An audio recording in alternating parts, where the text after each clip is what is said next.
দেখুন বন্ধুরা, প্রথমে কড়াতে 25 থেকে 50 গ্রাম 50 গ্রাম তেল দিয়েছি। এবারে জিরে ফোড়ন দিচ্ছি। হ্যাঁ, বেশি না বেশ কম, বেশ 2টো তেজপাতা আস্তে করে দাও। তেজপাতা ভালো করে সাইজ করে কেটে দাও। হ্যাঁ, আর এ দাও এবারে রসুনটা দাও। রসুন নাড়া।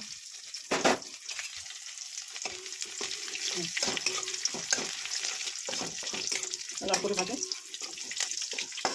পেঁয়াজ দাও।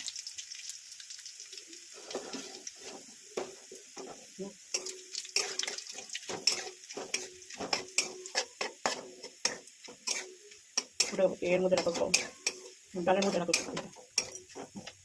পেঁয়াজ লাল, বেশি লাল হয়ে গেলে খারাপ লাগে। পেঁয়াজ দিলাম না, দেখতে পাচ্ছেন বন্ধুরা। হ্যাঁ, এটা নাড়াও।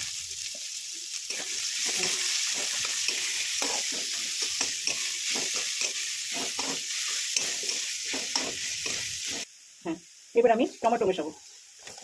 2টো টমেটো কাটা হয়েছিল ছোটো ছোটো করে, সেটা একটু মেশানো হলো। এবার আদা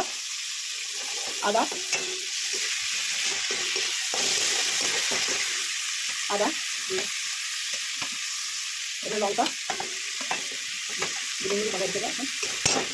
নাড়ো।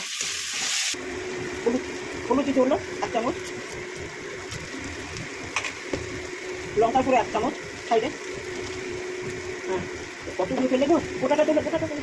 এ বাবা, জিরে গুঁড়ো 1 চামচ, সামান্য 2-4টে চিনি দেবেন যাতে কালার আসে এবং সমস্ত মশলা যেন। হ্যাঁ, এবারে নুন সাইডে বেশি দেবে না, 1 চামচ ব্যাস। ওকে, দরকার হলে আবার দেওয়া হবে। তো এবারে নাড়ানো হবে। এবারে 2খানা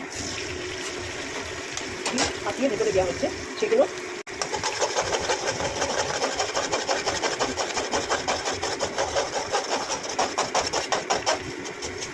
গুঁড়ো করে দেওয়া হয়। বলতে দাও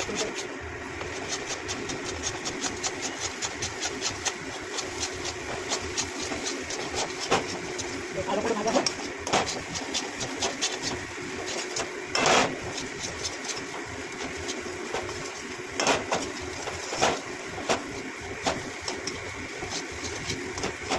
তরকারিটা মেশাও।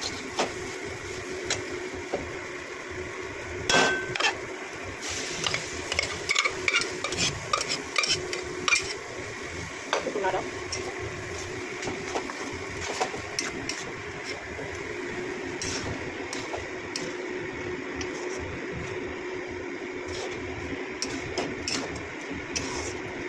করে পেছনে যা জলটা আছে ওর মধ্যে একটু জল দাও, এর সঙ্গে মেশাতে হবে।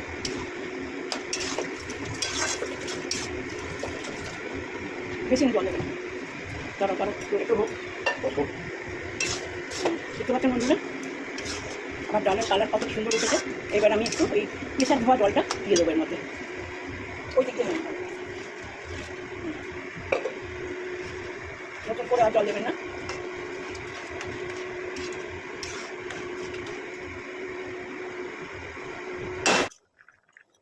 ফিনিশিং টাচ, গরম মশলা। দরকার হলে দেবেন, নাহলে দেবেন না। ধনে পাতা দিলে গরম মশলা দেবেন না, নাহলে আদা, ধনে পাতা, গরম মশলা এই সমস্ত কিছু আপনার প্রবলেম সৃষ্টি করবে। দেখতে পাচ্ছেন বন্ধুরা, কালার কাকে বলে দেখুন একবার। কালার দেখেছেন? হ্যাঁ বন্ধুরা, দেখুন একবার কালার কাকে বলে। ফিনিশিং টাচ, গরম মশলা দিয়ে গোটাতে। এটা আমার ডিল তরকার রেসিপি শেষ করলাম। এবার ফার্স্ট কিছু ঘন্টে কি বাদ